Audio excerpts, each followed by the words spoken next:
This season has been full of shocks for the Hendrick Motorsports driver, from an unlucky injury that has kept him out of the racetrack to a controversial incident at Charlotte Speedway. Elliott is involved in a fight for a playoff place with only 10 regular season races remaining. So, how far away is Chase Elliott from making the playoffs? Is there still a chance for Elliott to make the playoffs? Join us as we look at the upcoming NASCAR schedule and find out what's going on with Elliott's path to the playoffs. But before that, please subscribe to our channel and hit the like button for more whereabouts on NASCAR. Get ready for some scorching NASCAR action as the summer heat intensifies and the Cup Series revs up for its next thrilling showdown. The racing community is buzzing with anticipation for the upcoming race at Nashville Superspeedway, and all eyes are on one man in particular, the talented speedster and 2020 Cup Series champion, Chase Elliott.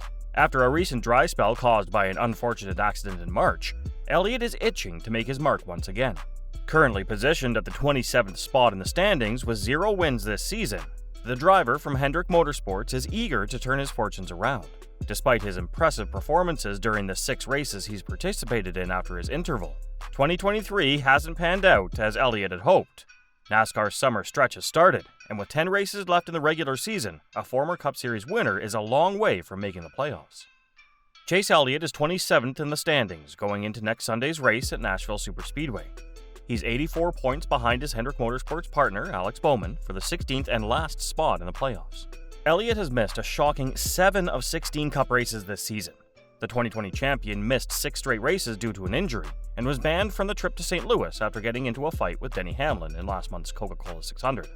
This is why Elliott is so far behind in the standings. When the driver of the number 9 Chevrolet is on the track, though, things have been pretty steady, with the exception of 2 DNS at the Daytona 500 and Coke 600. Elliott has placed in the top 10 in 5 of the 7 races in which he has crossed the finish line. In 3 of those races, he was in the top 5. His worst performance that wasn't a DNF in 2023? 12th at Talladega. This push to the postseason will be new for the 8-year veteran, who has never been in a situation where he might have to win to fight for this year's series crown. Elliott has either won a race or been in the top 16 in points after 16 races in each of his Cup seasons so far. Elliott's career so far has shown that this time of year is when he really starts to get going. 7 of his 18 career wins have come between races 16 and 26 in the Cup Series. Last season, he went 1-2 in 5 races, which helped him win the regular season title for 2022. He won at Nashville, Atlanta, and Pocono, and came in second at Road America and New Hampshire. All those races, except for Road America, will be back on the schedule in the next 5 weeks. The only change is that the Chicago Street Course will be used for the first time on Independence Day weekend. This could still work in favor of the 27-year-old driver, who has won 7 races on tracks with left and right-handed turns. If Elliott can't win, what will happen? Can he get in with just his points? So let's compare him to his friend Bowman, who is currently the last driver in the playoffs. Using Bowman's average finish this season, 12.0, and his average finish in the last 10 tracks of the regular season, here's where Elliott would need to finish if he wants to beat his partner just on points. It's not easy to finish in the top 10 times in a row, but one of NASCAR's biggest stars could do it. Even though the results will change after each race, Elliott could still make it to the playoffs in 2023 without winning a race. Lucky for him, he probably won't have to do that in the next month. NASCAR expert Kyle Petty didn't hold back his thoughts, expressing doubt about the young driver's future due to his struggles with the next-gen cars. But don't be too quick to count Elliott out. As the saying goes, the apple doesn't fall far from the tree. This determined driver is determined to honor his family's legacy, carried by his father, Bill Elliott, and return to the winner's circle. It's a leap into the unknown, and the question on everyone's mind is whether Chase Elliott can recreate his triumphs from last year. The month of March was a dark period for both Hendrick Motorsports and Elliott's fans. The TV ratings plummeted when the driver was forced to sit out of 6 races due to a fractured leg. However, things took a turn for the better when Elliott made a strong comeback, finishing 10th at Martinsville in his first race back after the brutal injury. Although the buzz surrounding his return was palpable, victory continued to elude him. With only 10 races left before the playoffs, Elliott, currently languishing in the lower ranks, desperately needs a win to keep his hopes alive. And his recent suspension following a heated clash with seasoned driver Denny Hamlin has pushed him even further down the ladder. The road ahead may seem dark and uncertain, but there's still something special about this road course expert that makes it impossible to write him off. Petty recently made waves with his candid remarks about Chase Elliott during a discussion on the NASCAR on NBC podcast. Known for his stellar performances in previous years, particularly on road courses, Elliott's reputation as a road course specialist preceded him. However, this season has seen the young driver struggling to find his footing, and Petty didn't shy away from expressing his observations.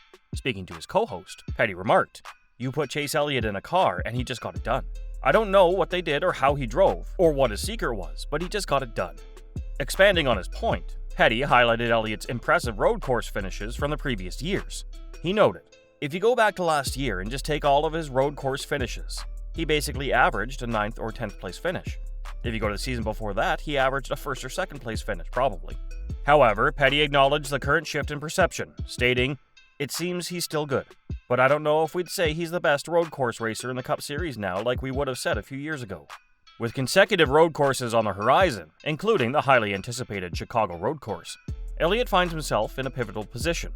He must elevate his performance to keep his playoffs hopes alive and solidify his standings as one of the sport's greatest talents. The upcoming races provide a crucial opportunity for Elliott to silence the doubters and reclaim his position at the forefront of road course racing. As the Cup Series heads to Nashville this week, followed by back-to-back road courses, Elliott finds himself with a golden opportunity to redeem himself. With his expertise on road courses, he must be gearing up to replicate his stellar performance at the 2022 Superspeedway, this time at the challenging Nashville track. Despite Kyle Petty's skeptical remarks about his adaptation to the next-gen cars, Elliott is determined to prove the doubters wrong and reignite his winning spirit. Nashville Superspeedway is an important part of NASCAR because it has a long past and a lot of excitement in the present. Not only is the track's location, which is about 20 minutes from downtown Nashville, a lively place full of longtime and new NASCAR fans, but the race weekend has a distinct feel of both historical respect and a cool place to be on the calendar. Many of NASCAR's biggest names come from Tennessee, like NASCAR Hall of Famer Darrell Waltrip and his younger brother Michael, who won the Daytona 500 twice. Also from Tennessee are Sterling Marlin, who won the Daytona 500 twice, and the late fan-favorite NASCAR Craftsman Truck Series champion Bobby Hamilton. The Nashville area dates back to when NASCAR was at its best. NASCAR Hall of Famer Joe Weatherly won the first Premier Series race, which used to be called the Grand National Series, at the Nashville Fairgrounds across town in 1958. Jeffrey Bodine won the last race there in 1984. Seven-time NASCAR Cup Series champion Richard Petty is the most successful driver at that former half-mile track, having won 9 races there.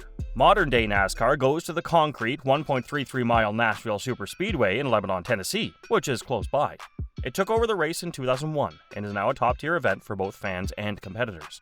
From 2001 to 2011, there were exciting races in the NASCAR Xfinity Series and NASCAR Craftsman Truck Series at Nashville Superspeedway.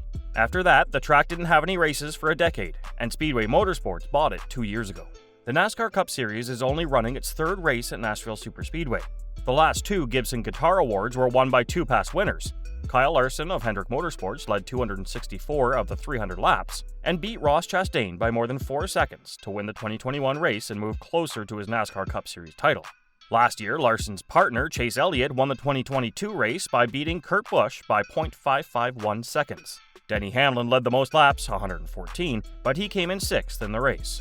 The drivers and teams have already arrived at one of the NASCAR Cup Series' newest but most classic sites. So, that's all we've got for today. We hope you enjoyed it. Tell us what you think of the video in the comments below, and don't forget to subscribe to our channel. We hope to see you in the upcoming video.